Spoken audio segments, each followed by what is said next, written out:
जय जोहार। हमारे छत्तीसगढ़ देख रहे हैं आप, मैं हूं आशीष त्रिपाठी आपके साथ। और शुरुआत रायपुर से आ रही बड़ी खबर से। मुख्यमंत्री आवास के बाहर महिलाओं का जोरदार प्रदर्शन जारी है। दरअसल ठगी का शिकार हुई महिलाओं ने सीएम हाउस के बाहर प्रदर्शन करना शुरू कर दिया। महिलाओं ने सीएम से बैंक लोन माफ करवाए जाने की मांग की और कोरबा में फ्लोरामैक्स कंपनी ने ठगी की वारदात को अंजाम दिया था। और ये फ्लोरामैक्स घोटाला मामले में 10 महिलाओं को गिरफ्तार भी किया गया। दरअसल निवेशकों को मोटे मुनाफे का लालच देकर हजारों लोगों से करोड़ों रुपए की ठगी का यह पूरा मामला, जहां 2 डायरेक्टर और कैशियर पहले ही जेल जा चुके हैं। लेकिन उसके बाद अभी की जो स्थिति है वो ये कि इन महिलाओं के नाम पर लोन निकलवाया गया और उस लोन की रकम को बटोर कर गठरी बांधकर गायब हो गई कंपनी। लेकिन फिलहाल इस पूरे मामले पर महिलाओं को कोई राहत नहीं मिली है, क्योंकि उनके नाम से जो लोन निकलवाया गया था, जिसकी एक चवन्नी 4 आना भी उनके हाथ में नहीं आया, वो अब इस लोन को रीपे यानी दोबारा उस लोन की भरपाई करने के लिए मजबूर हैं कानूनी रूप से। अब लोन तो इन्हीं महिलाओं के नाम से निकाला गया था, लेकिन जिस कंपनी ने वो पैसे रखे वो फ्लोरामैक्स कंपनी तो गायब है। युगल हमारे सहयोगी इस वक्त हमारे साथ जुड़ गए, उनसे बात करेंगे। युगल, ये कंपनी की सोची समझी रणनीति थी ठगी करने के लिए, लेकिन अब ये महिलाओं का क्या दोष? कंपनी को तो ये पता था कि महिलाएं अगर ऐसे प्रदर्शन करेंगी या किसी भी तरीके से तो हो सकता है कि कंपनी महिलाओं को माफ कर दे, लेकिन उस कंपनी को वो लोन नहीं भरना पड़ेगा। अब इस मामले में क्या प्रशासनिक कार्रवाई की जा सकती है? महिलाओं की क्या डिमांड्स है, क्या कुछ है जानकारी अपने पास? देखिए, छत्तीसगढ़ राज्य उभरता हुआ राज्य है और यहाँ अनेकों उद्योग लगे हैं। इंडस्ट्रियल बेल्ट भी छत्तीसगढ़ में है और ऐसी चिट फंड जो कंपनियां हैं वो लगातार यहाँ पर पाव पसारती रही हैं। इससे पहले भी विगत 15 सालों में 5,000 करोड़ से अधिक की इस तरह की ठगी हुई है। चिट फंड कंपनियों ने लोगों को चूना लगाया है, उनकी गाढ़ी कमाई को लूट करके वो ले गए। पूर्ववर्ती सरकार ने चिट फंड कंपनियों के पैसे देने के वापस भी किए थे, लेकिन चिट फंड कंपनियां जहां भी स्पेस मिलता है तो इस तरह की जो ठगी की वारदात को दे करके यहां से निकल जाते हैं। लोग इसके झांसे में आ जाते हैं क्योंकि उनको आसानी से लोन उपलब्ध हो भी जाता है कुछ रकम। और इसके अलावा लगातार अलग अलग तरह से जाल बिछा करके ये चिट फंड कंपनियां हैं वो काम करती थी। जब कोरबा में इनकी शिकायतें नहीं सुनी गई, इनकी फरियादें नहीं सुनी गई और परेशान होकर के ये तमाम जो महिलाएं हैं राजधानी रायपुर आई हुई हैं, सीएम हाउस के सामने प्रदर्शन कर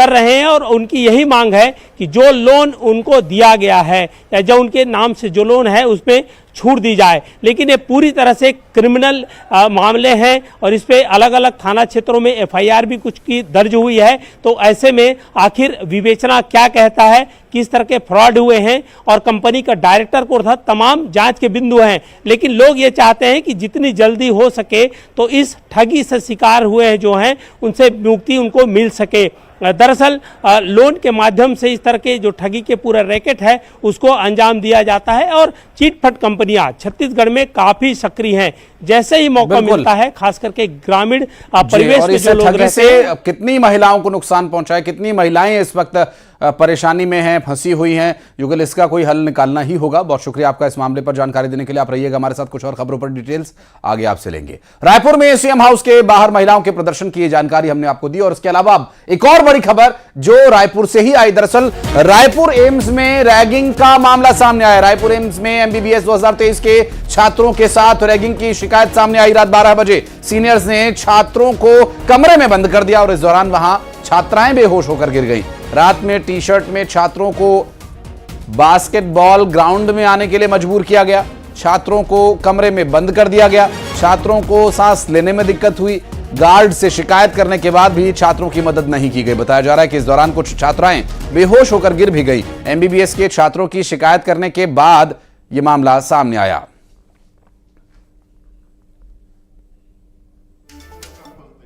रायपुर के किसी स्टूडेंट से एक एनोनिमस ईमेल मिली थी, जिस ईमेल के हिसाब से उनके साथ में रैगिंग हुई है।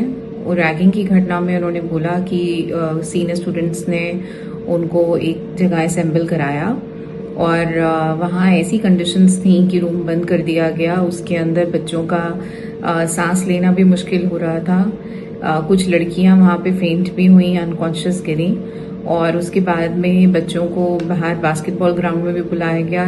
बहुत ठंड में उनको सिंपल टी शर्ट्स के अंदर खड़ा करा गया। उनके साथ कुछ रैगिंग के इंसिडेंट। देश में रैगिंग पूरी तरह से भली बंद हो गया हो, उसके लिए कानून भी बनाया गया हो, लेकिन लगातार राजधानी रायपुर में, छत्तीसगढ़ में रैगिंग के मामले हैं वो लगातार प्रकाश में आ रहे हैं। इससे पहले मेडिकल कॉलेज में रैगिंग का मामला सामने आया और अब एम्स में रैगिंग के मामले सामने आए हैं। 2023 में बेच के जो MBBS के छात्र हैं उसके साथ सामूहिक रैगिंग का मामला सामने आया है। और देखिए, दुर्भाग्य की बात यह है कि छात्रों को रात को टी शर्ट पहन करके वॉलीबॉल ग्राउंड में आने के लिए मजबूर किया गया। उनको एक कमरे में बंद कर दिया गया और कई छात्र हैं वो बेहोश भी हो गए हैं। लेकिन एम्स प्रबंधन ने इस ओर बिल्कुल भी ध्यान नहीं दिया और MBBS के जो छात्र हैं, जो पीड़ित हैं, उन्होंने मेल के माध्यम से इस पूरे मामले का खुलासा किया है और गार्ड से आकर के आप बीती सुनाई। और जब उनकी फरियाद नहीं सुनी गई तो डॉक्टरों ने, जो भविष्य के डॉक्टर हैं, उन लोगों ने NGO का सहारा लिया और NGO से मदद मांगी है। फिलहाल इस पूरे मामले पर एम्स प्रबंधन कुछ भी कहने से बच रहा है। तो आखिर सवाल यही है कि इस तरह के रैगिंग को रोकने के लिए कानून बनाया गया है, तो वो कानून है क्या? आखिर यहाँ के डॉक्टर पढ़ाई करें या फिर बेहतर चिकित्सा में अपनी सेवाएं दें, या फिर रैगिंग से उनको दो चार होना पड़ रहा है? सवाल यही है कि आखिर एम्स प्रबंधन कर क्या रहा है। और हमारे सहयोगी युगल तिवारी इस वक्त हमारे साथ मौजूद है, बात करेंगे उनसे। युगल, ये जो पूरा घटनाक्रम सामने आया, ये जो जानकारी आपने दी इस बारे में, अभी इस तरह की घटनाओं में कई बार वजह कुछ और होती है, कारण कुछ और होते हैं, घटना कुछ और होती है, उसे रैगिंग का नाम दे दिया जाता है। क्या अभी तक जांच में ऐसी भी कोई बात सामने आई, कोई तथ्य सामने आया? देखिए आशीष, अगर एक ही मामला होता तो इसे लिंकअप किया जा सकता है कि वजह कोई और होगी। सामूहिक रैगिंग का मामला आया है और जो 2023 के जो जिन छात्रों ने भर्ती लिया था उनके साथ रैगिंग का ये मामला आया है। कई जो छात्र हैं वो अनकॉन्शियस भी हुए हैं। तो ये कहा जा सकता है ये पूरी तरह से फिलहाल रैगिंग का मामला लग रहा है। मेल के माध्यम से शिकायत की गई है और एम्स प्रबंधन की देखिए कुंभकर्णी निद्रा ऐसे है कि इतनी बड़ी घटना कैंपस के अंदर हो जाता है और उनको जानकारी नहीं है या फिर इस मसले पर वो कुछ कहना नहीं चाहते। इससे पहले भी मेडिकल कॉलेज में जो रैगिंग का मामला आया था, उल्टा शिकायत करने वालों पर कार्रवाई हो गई। तो ऐसे लगभग स्टूडेंट्स थे इसमें, मेल फीमेल क्या स्टूडेंट्स भी थे, ये भी बताइएगा। जी बिल्कुल, देखिए आशीष, एम प्रबंधन इस मामले पर मीडिया से कुछ भी कहने से लगातार बच रहे हैं। सवाल उनके लिए भी खड़ा होता है जो सीनियर डॉक्टर बनने जा रहे हैं, उनके अधिकार क्या रैगिंग करना है, उनके कर्तव्य कुछ नहीं है। ऐसे छात्र जो दूर दराज से कॉलेजेस में इस तरह की घटनाएं होती रही हैं, लेकिन वो सिर्फ इंट्रोडक्शंस तक या थोड़े बहुत लेग पुलिंग तक अगर होकर रुक जाए तो भी गनीमत कह सकते हैं। लेकिन अगर कोई बेहोश हो रहा है, कोई अनकॉन्शियस हो रहा है, तो ये मामला बेहद गंभीर है और इंट्रोडक्शन के नाम पर भी अगर रैगिंग हो रही है तो वो भी स्वीकार योग्य नहीं। बहुत शुक्रिया आपका युगल इस पूरे मामले पर जानकारी देने के लिए। और अगली खबर बिलासपुर से, जहां पर पूर्व महाधिवक्ता सतीश चंद्र वर्मा को हाईकोर्ट से फिलहाल राहत नहीं मिली है। अदालत ने FIR पर स्टे देने से इनकार कर दिया। अगली सुनवाई 1 हफ्ते बाद होगी और निचली अदालत से अग्रिम जमानत की याचिका पहले ही खारिज की जा चुकी है। हाईकोर्ट ने ACB से जवाब मांगा है। बहुचर्चित नान घोटाला में आरोपी सतीश चंद्र वर्मा, जिन्हें कोई राहत अभी मिलती नहीं दिख रही है।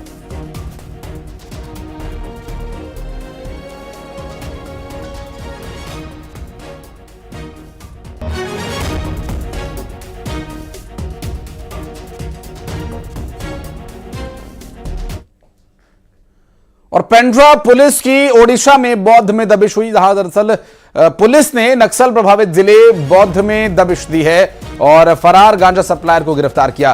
पीपरखूंटी खुंगसारा में पकड़ा गया 105 किलो गांजा। पुलिस ने सिलपाड़ा से फरार आरोपी को गिरफ्तार कर लिया।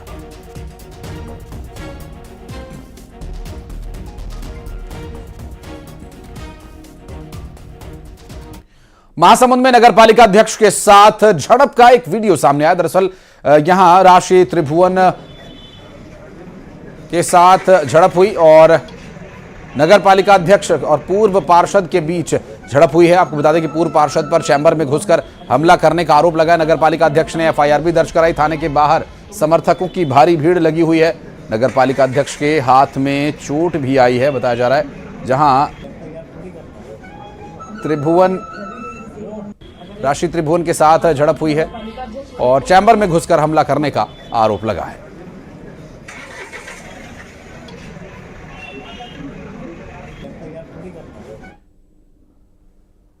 और जांजगीर चांपा में न्यूज 18 की खबर का बड़ा असर हुआ। दरअसल खनिज विभाग ने ताबड़तोड़ एक्शन लिया और यहां पामगढ़ देवरघट्टा महानदी में अवैध खनन पर कार्रवाई की गई। चेन माउंटेन हाईवा समेत 10 से ज्यादा ट्रैक्टर जब्त किए गए और अवैध रेत खनन और परिवहन की खबर को न्यूज 18 ने प्रमुखता से दिखाया और इसका असर यह हुआ कि पुलिस और खनिज विभाग ने कार्रवाई की।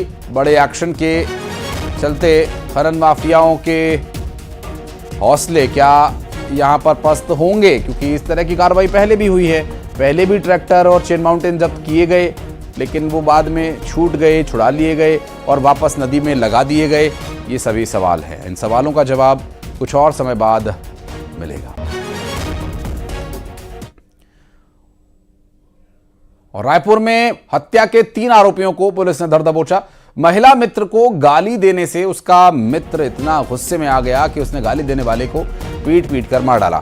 इसमें एक नाबालिग सहित 3 लोगों ने मिलकर हत्या की वारदात को अंजाम दिया था। पुलिस ने कुछ ही घंटों में इसकी गुत्थी को सुलझा दिया और anti cyber and crime unit और मंदिर हसौद पुलिस ने कार्रवाई की।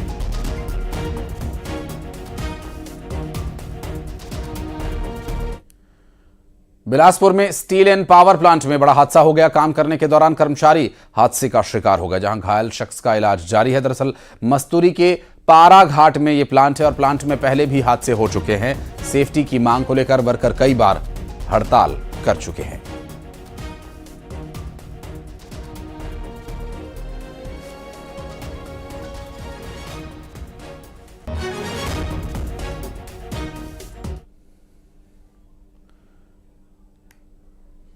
और दुर्ग में सोशल मीडिया पर फोटो और वीडियो वायरल करने वाले आरोपी को पुलिस ने गिरफ्तार कर लिया और आरोपी को पुलिस ने मध्य प्रदेश के अनूपपुर से गिरफ्तार किया। आरोपी ने सोशल मीडिया पर दोस्ती कर युवती का वीडियो बनाया था। पीड़िता की शिकायत के बाद पुलिस ने आरोपी को गिरफ्तार किया।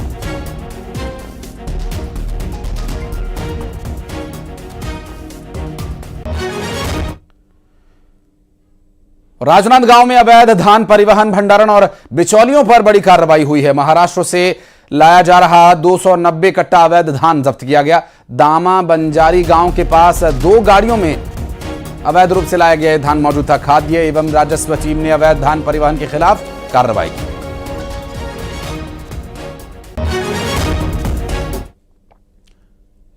दुर्ग में बेजुबान के साथ बेरहमी करने वाले को पुलिस ने गिरफ्तार कर लिया है।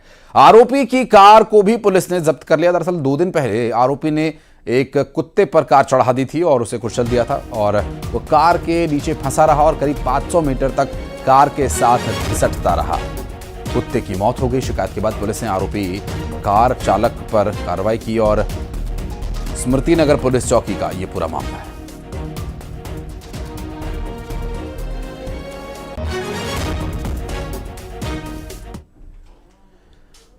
और बलरामपुर में हाथियों के दल ने जमकर उत्पात मचाया। दरअसल हाथियों ने महुआरी पारा और मदनपुर गांव में घरों को तोड़ डाला और हाथियों के 2 दल इलाके में घूम रहे हैं और हाथियों के आतंक से ग्रामीणों में दहशत का माहौल है। आपको बता दें कि कोटराही और पेंडारी गांव में हाथियों ने फसलों को तबाह कर दिया। वाड्रफ नगर वन परिक्षेत्र में हाथियों ने डेरा जमाया हुआ है।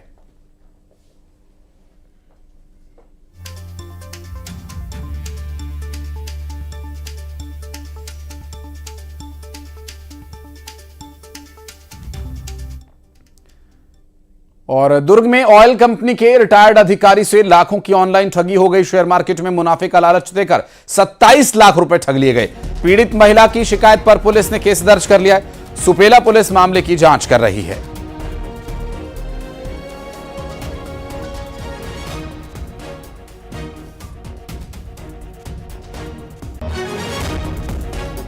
अंबिकापुर में बस और ट्रैक्टर में जोरदार भिड़ंत हो गई। हादसे के बाद बस यात्रियों में अफरा तफरी मच गई। ट्रैक्टर का ड्राइवर गंभीर रूप से इसमें घायल हो गया और बस में सवार 3 लोग घायल हुए। अंबिकापुर से रायपुर जा रही थी ये बस।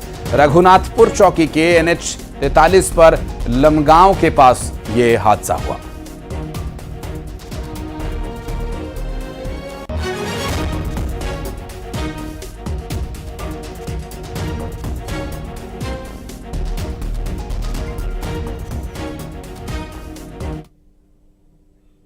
कांकेर में वीडियो वायरल करने की धमकी देने वाले आरोपी को गिरफ्तार कर लिया गया। दरअसल इस पर बेल्ट से पीटने का भी आरोप है। पीड़ित ने कोतवाली थाना में इसकी शिकायत दी थी और पुलिस ने 2 आरोपियों को गिरफ्तार किया है।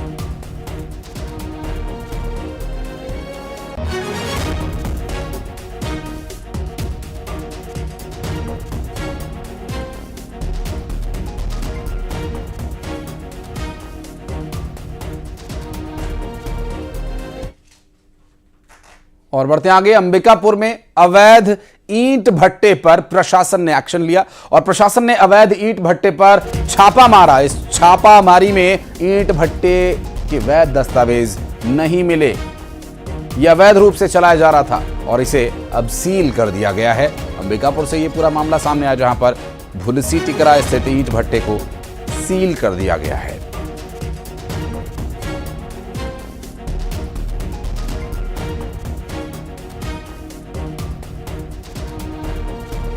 ग्राम पंचायत में ईंट भट्टा चिमनी ईंट भट्टा संचालित है, तो उसमें ग्रामवासियों की शिकायत मिली थी कि उसमें अनियमितता हो रही है। तो खनिज विभाग की टीम के द्वारा इसमें जांच की गई, खनिज और राजस्व की संयुक्त टीम के द्वारा। इसमें पाया गया कि पर्यावरण जो स्वीकृति होती है, जो क्षेत्रीय कार्यालय से मिलती है वो उनके द्वारा, संचालक के द्वारा प्रस्तुत नहीं किया गया। तो पर्यावरण स्वीकृति के अभाव में उस ईंट भट्टे को सील किया गया है। जगदलपुर कॉम्प्लेक्स की छत पर आग लगने का एक मामला सामने। दरअसल छत पर कुछ कबाड़ रखा हुआ था और एक टायर भी रखा हुआ था। टायर में आग लग गई और आग शॉर्ट सर्किट होने की वजह से लगी, बताया जा रहा है, जिसकी आशंका जताई जा रही है। दरअसल SDRF की टीम ने आग पर काबू पाया और बोधघाट थाना क्षेत्र का यह पूरा मामला बताया जा रहा है।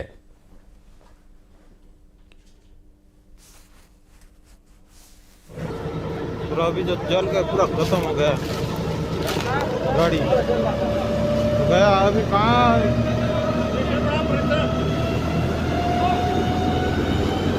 आपको बता दें कि बोधघाट थाना क्षेत्र का ये पूरा मामला जगदलपुर से सामने है, जहां पर आग लगने की ये घटना घटित हुई। जगदलपुर कॉम्प्लेक्स की ये घटना है और ये पूरा अभी जो जल का पूरा खत्म हो गया। जो आग है कॉम्प्लेक्स की छत पर आग लगने की बात कही जा रही है। शॉर्ट सर्किट के चलते आग लगने की आशंका जताई जा रही है। SDRF की टीम ने आग पर काबू पाया। बोधघाट थाना क्षेत्र का पूरा मामला बताया जा रहा है। इस दुर्घटना में SDRF की टीम ने आग पर काबू पा लिया है और बोधघाट थाना क्षेत्र का ये पूरा मामला, जिसमें आग लगने का कारण अब तक शॉर्ट सर्किट होना बताया जा रहा है और इस शॉर्ट सर्किट की वजह से आग लगी थी। छत पर रखे हुए कबाड़ और टायर में आग लगी और जो आग लगने की वजह से हुआ नुकसान है वो बहुत ज़्यादा नहीं है और किसी भी तरह की कोई जनहानि नहीं हुई और किसी को कोई चोट नहीं आई। ये एक राहत की बात कही जा सकती है। और जगदलपुर कॉम्प्लेक्स की छत पर आग लगने का ये पूरा मामला, छत पर रखे हुए कबाड़ में ये आग लगी थी। शॉर्ट सर्किट होने की वजह से आग लगने की आशंका जताई जा रही है और बोधघाट थाना क्षेत्र का ये पूरा मामला है। आपको बता दें कि छत पर ये कबाड़ और टायर रखा हुआ था और वहां आग लगी थी। हालांकि शॉर्ट सर्किट होने की वजह से ये आग लगने की आशंका जताई जा रही है। SDRF की टीम ने आग पर किसी तरह से काबू पा लिया है और बहुत बड़ा ये हादसा हो सकता था अगर वक्त रहते इस पर काबू नहीं पाया जाता, क्योंकि कॉम्प्लेक्स का इलाका ये है और जैसा कि नाम से ही अब पता चल रहा है कि कॉम्प्लेक्स है। तो ये देखिए तस्वीर आ चुकी है और आप तस्वीर भी देख लीजिए। जगदलपुर में कॉम्प्लेक्स की छत पर जो आग लगी थी, ये धू कर कबाड़ में लगी हुई आग, उठता काला स्याह धुआं, इस पूरी तस्वीर से ही सब कुछ स्पष्ट है और शॉर्ट सर्किट के चलते ये आग लगने की आशंका जताई जा रही है। श्रीनिवास नायडू हमारे सहयोगी इस वक्त हमारे साथ जुड़ गए। श्रीनिवास, छत के ऊपर शॉर्ट सर्किट कैसे हुआ? जी देखिए, पूरा मामला बोधगया थाना क्षेत्र का है। आड़ावाल के जो फैंसी स्टोर है वहां पर भीषण आग लगी है। कारण तो यही बताया जा रहा है कि शॉर्ट सर्किट होना है हुआ है, इसके चलते भीषण आग लगी है। इस आग लगने के चलते जो गोदाम में रखे जो सामान है वो पूरी तरह जलकर खाक हो गई है। लेकिन मौके पे तत्काल ही दमकल विभाग पहुंच के आग पर फिलहाल काबू पा लिया गया है। और अभी नुकसान की बात करें तो नुकसान भी काफी हुआ है, ऐसा संचालक द्वारा बताया गया है। और मामले में अभी तफ्तीश जारी है। जी बहुत शुक्रिया आपका इस जानकारी के लिए।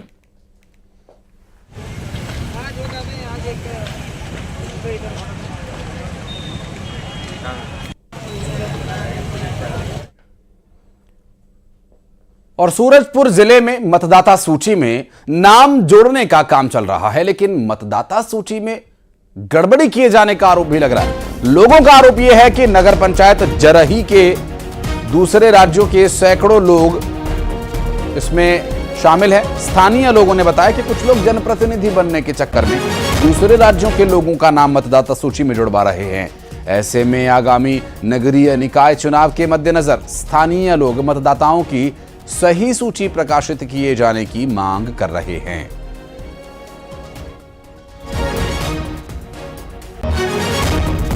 मतदाता सूची में गड़बड़ी की बात सामने आई है।